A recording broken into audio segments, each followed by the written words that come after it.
kesesakan, dan bertekunlah juga dalam doa. Nyatakanlah iman kepada Tuhan. Saling membantulah dalam kekurangan. Usahakan selalu berikan tumpangan.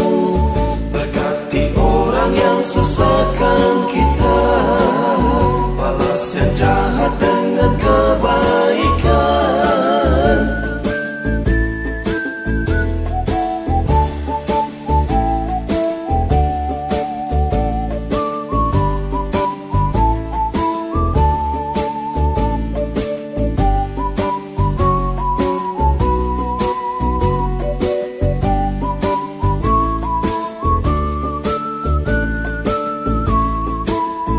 Bersukacitalah dalam pengharapan, tetap bersabarlah dalam kesesakan, dan bertekunlah juga dalam doa.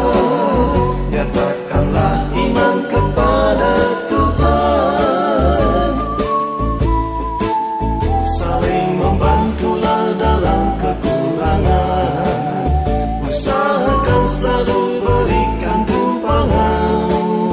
Berkati orang yang susah